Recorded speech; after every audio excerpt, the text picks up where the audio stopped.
Hello, कसं काय? नमस्ते, स्वागत आहे माझ्या नवीन व्हिडिओमध्ये.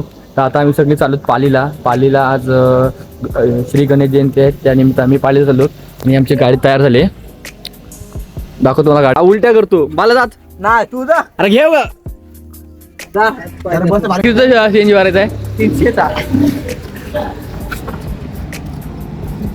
अरे बस हेही नो बाईचा मूड बाईचा ब्रेकअप झाला असं राहिलंय. साहिल मध्ये आता आम्ही पालीमध्ये पोहोचलो आणि जस्ट आता आलो. गर्दी असेलच आणि आता आम्हाला गाडीला जागा नाही म्हणून आम्ही पार टोकापाशी गाडी लावली आणि इकडे आलो. आता बाई दाखवतो तुम्हाला थोडं सिनेमॅटिक पण दाखवतो. गर्दी असेल त्यामुळे व्हिडिओ करता येणार नाही. ओके, भेटू मग. भाई गर्दी बघा किती आहे. आता इथून स्टार्टिंग झाली. ही आमचा काय एंट्रन्स आताशी इथूनच गर्दी आहे.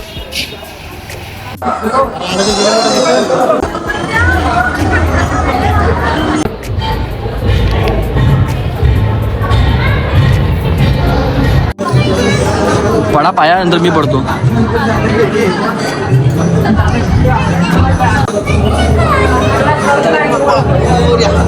माहिती सांग रे बाबा, सांगा माहिती. नाही डॉक्टर काय? सॉरी सांगा. मी बोललो बाबा आहेत, बोलले डॉक्टर आहेत ते. सांगा. मी डॉक्टर राजन सोनकर, मूळचा इथलाच आहे, पालीचाच आहे. बरंचसं आयुष्य इथंच गेलेलं आहे. हे पल्लीपूर या नावाने प्रसिद्ध होतं पूर्वी, याच्या आधी. आणि इथे हा जो सगळा परिसर आहे हा संपूर्ण जंगल होतं. आणि या परिसरामध्ये वैश्यवाण्याची लोक बरेचसे राहायचे, म्हणजे कुटुंब राहायचे. ते एका वैश्यवाण्याचा मुलगा, याचं नाव होतं बल्लाळ. त्याला भगवंताचं वेड होतं. तो उपासना करत असे, तपश्चर्या करत होते. तपश्चर्या करता करता एक दिवस भगवंतांनी त्यांना दर्शन दिलं. आणि ते जे मूळ दर्शन दिलं तर तो गणपती धुंडविनायक म्हणून प्रसिद्ध आहे. कुठला? धुंडविनायक म्हणून पहिलं, जिथे ते तपश्चर्या करायचे. ते होतं कसं की एका ठिकाणी वडिलांनी रोज हा मुलगा ऐकत नाही, सतत देवाचा ध्यास घेऊन बसला आहे, अन्य काम काय करत नाही, व्यवसाय काय करत नाही, म्हणून त्याला बांधून ठेवलं होतं. ती बांधून ठेवलेली जागा ती होती ज्या ठिकाणी आता धुंडविनायकाचं पहिलं मंदिर आहे. येताना लागतो तो पहिला. हा येताना लागतं. ते वैश्यवाण्याचा मुलगा होता तो. आणि नंतर त्यांना दर्शन झाल्यानंतर ते जे गणपतीचं मंदिर तयार झालं आणि गणपतीच्या स्वरूपात जे दर्शन झालं ते हे बल्लाळेश्वर म्हणून आहे. म्हणून ह्या गणपतीचं नाव बल्लाळ या नावावरून बल्लाळेश्वर झालं. ज्याचं नाव, ज्या उपासकाचं नाव होतं ते नाव, उपासकाचं नावच बल्लाळ होतं. आणि म्हणून हा बल्लाळेश्वर म्हणून प्रसिद्ध आहे. आणि पल्लवी तो आधी होता त्यामुळे पाली झाला. पल्लीपुरा हे मूळ गावाचं नाव होतं, ते नंतर पाली म्हणून झालं. ह्या गणपतीची खासियत अशी आहे की सगळं पाली गाव पूर्व पश्चिम असं आहे. या बाजूला म्हणजे माझ्या पाठीमागे पूर्व आहे आणि इकडे पश्चिम आहे. पण गणपतीचं मुख पूर्वेला आहे आणि पाठ पश्चिमेला. इतकं परफेक्ट कॉम्बिनेशन या गणपती मंदिराचं आहे. फार प्राचीन पुरातन मंदिर आहे. माझ्या मते हे हेमाडपंथी मंदिर असेल. अनेकांनी प्रयत्न असे केले की इथून मंदिरात आत प्रवेश केल्यानंतर तिकडच्या बाजूने, पूर्वीकडच्या बाजूने निघता येईल का रस्ता म्हणून प्रयत्न केला. परंतु जगभरातल्या कुठल्याही इंजिनिअरिंग इन्स्टिट्यूट्सला ते जमलं नाही. ते म्हणाले की एखादा जर चिरा किंवा एखादा दगड जो 14 बाय 14 फुटाचा आहे, एक जरी काढला तरी तो संपूर्ण मंदिर खाली येऊ शकतं. म्हणून तो प्रोजेक्ट बाद झाला.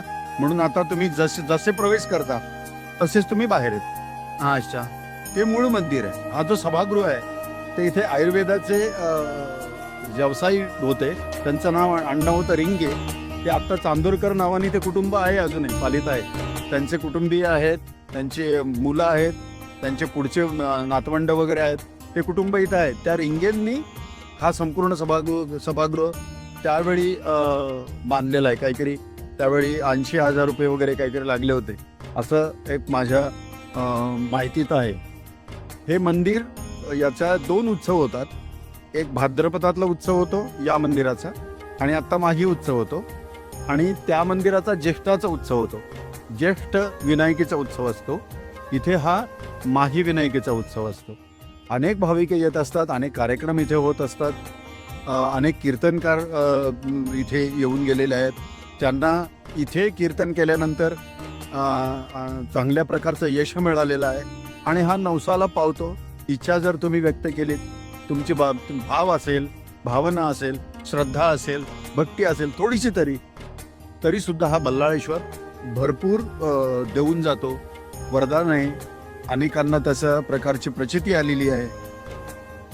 इथे एपीडी आहे, राम मंदिराचे आहे. धन्यवाद. नेदरलँडवरून आल्याबद्दल थँक्यू. पहिली गोष्ट तर किती वर्षांनी आलास तिकडं? मी 2 वर्षांनी आलो. 2 वर्ष आला. आणि हा पालीचा महोत्सव कसा वाटतो तुला? एकदम मस्त. तुमचं काय मत आहे? आम्हाला सवय झाली. एकदम फर्स्ट क्लास. पहिला फक्त पहिल्यासारखी आता ती हे मिस करतात. आणि शियोग देवकरने पण आमच्या सोबत आता यायला पाहिजे, कारण की ते झालं ते गेलं, विसरून गेलं पाहिजे. आता परत त्यांनी परत परत रिपीट करायचं आहे. केल्यानंतर त्याच्या येण्याने कदाचित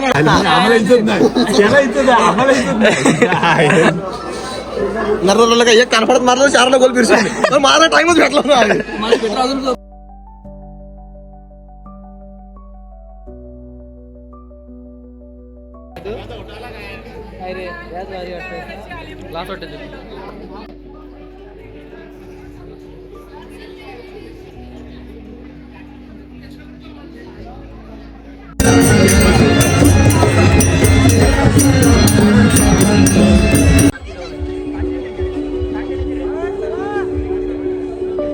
पब्लिक आता भांडणाली तरी काय आम्हाला फरक नाही पडत. समजला काय?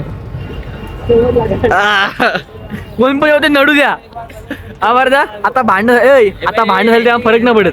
काय घेतला ना आई घरातून बाहेर काढत मला वाटतंय. तो नाही काय नाही करायचं आहे. ह्यात बसायचं फक्त. ह्यात मौत का खेळ, मौत का खेळ. पैसा खुदकी जिंदगी.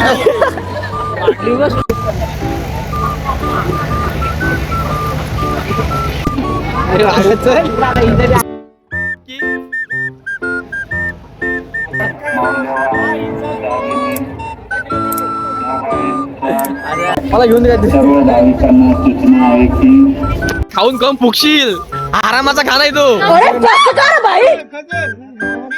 आल्यापासून नुसतं खाता येत भाई. काय करायचं यंदा?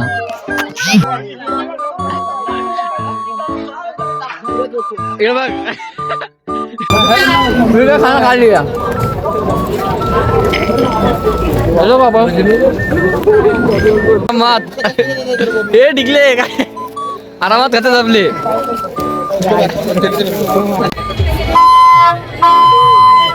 व्हायरल नाही करू चांगला.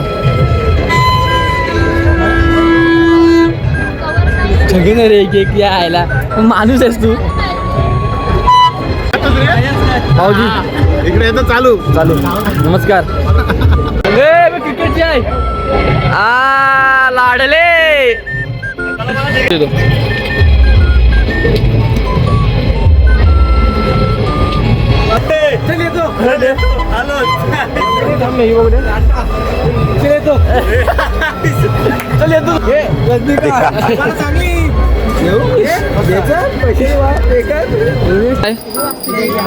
घेर आहेत महिन्याचं. बाला माहिती का मला तोला किती? हा बोलतो तोला 1200 1200. बोलते ठेव तुलाच तो. बोलते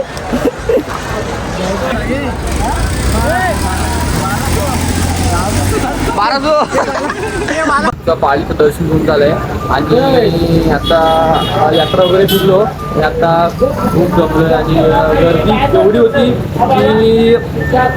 एवढी होती की आम्हाला मोबाईल काढायला चान्स नव्हता, व्हिडिओ करायला चान्स नव्हता. तर त्यात तुम्ही क्लिप घेतल्या दाखवतो तुम्हाला, माझ्या क्लिप पण दाखवतो.